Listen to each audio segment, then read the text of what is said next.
Let me ask you something. When you were a little kid, when you were out on the playground, when you were out for your lunch hour or your recess, you know, did you need weed to have fun? You know, did you and your friends need to go hit the bong before you went out and like had the time of your life at lunch? No, right? So now as an adult, let me ask you the same question. You know, can you, as a daily weed smoker, can you go a day without smoking weed? Can you go out with nothing to do and, you know, bare knuckle it sober out for a day? You know, it's not that easy anymore, right? So why is that? Let's talk about it a bit. Let's try to get you back on the right track if you've been thinking about quitting or cutting down. Because I have reached that point. That was after 25 years of daily smoking. I think I have to be honest with you guys at this point. It's more than 20, but I've been calling it 20 in these videos. But, you know, I pretty much smoked from a teenager till around age 45. I'm 48 going on 49 now. So, as I keep saying, we've got 3.5 years of no weed smoking at all under my belt now. And it was the best decision I ever made. So,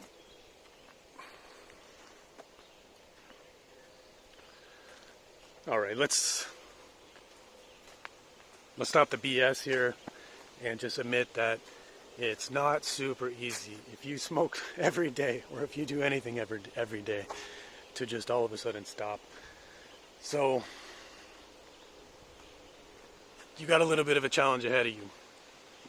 If you're watching this video, you're thinking about quitting or cutting down, or you've probably tried to quit a couple of times, and I'll try to help you understand some of what I did, and maybe some of the psychology behind why it's so hard, and understanding the psychology behind it can also help us break free.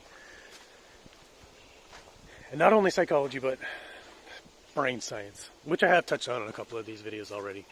And I'm sure you've all heard of the artificial dopamine surge that we all kind of get these days from social media likes, from weed, alcohol, cigarettes.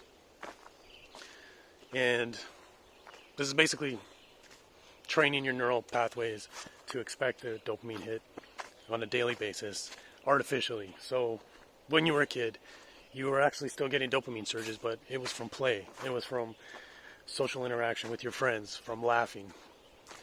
That's still all in here, but we've learned to do it artificially. And it's just a lot easier to sit back on a couch and spark up a pipe than go out and make a new friend or go have a laugh out in the real world. In 2026, let's face it. So that's going to give you an idea where I'm going with this. Is unfortunately we've got to get back to basics. And as I said when we started out, this isn't going to be like a light switch. You're just flipping it off or flipping it back on. It's going to take time, so understand that. And start slow. Celebrate some victories. You might have to start going 1 day, 2 days, 3 days without weed, and then you're going back to smoking again. Maybe it's going to be a couple months later before you try again. That's great progress. It's still something that you should be proud of, and that's honestly how I ended up quitting in the long run. It wasn't my first attempt 3.5 years ago. It was many attempts, really. But it always been in the back of my mind that what will my life be without weed? So the answer is my life is way better without weed. So take that motivation with you for what it's worth. And I'm just one guy that has no reason to lie to you. So I'm not anti-weed. I'm not against weed. One day I might go back to moderation. We'll see.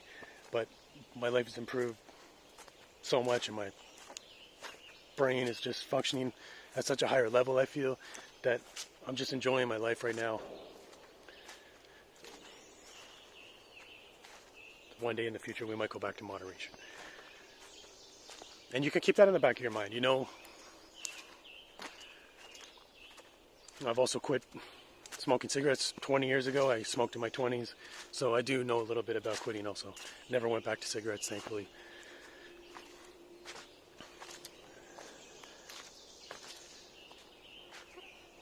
There's a cognitive behavioral therapy model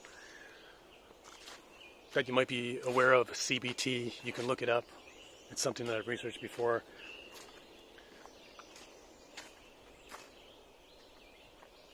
One method in there that they discuss is priming the pump is a good way to think of it. So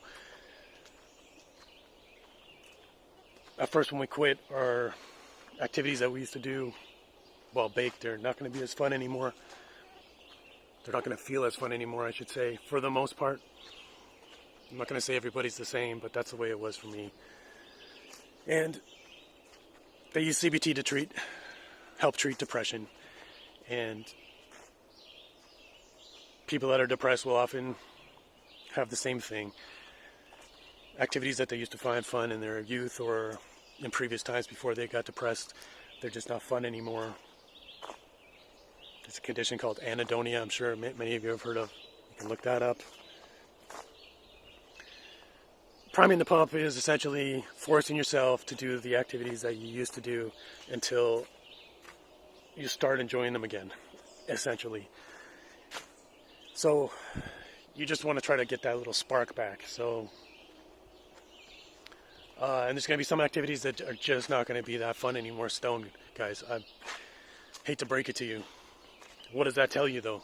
You know, if you do an activity that you used to like stoned and now it's not fun anymore, I mean, you know, maybe it wasn't all that fun to begin with. For me, I like video games, but I just found that not stoned, I couldn't quite enjoy them anymore. And,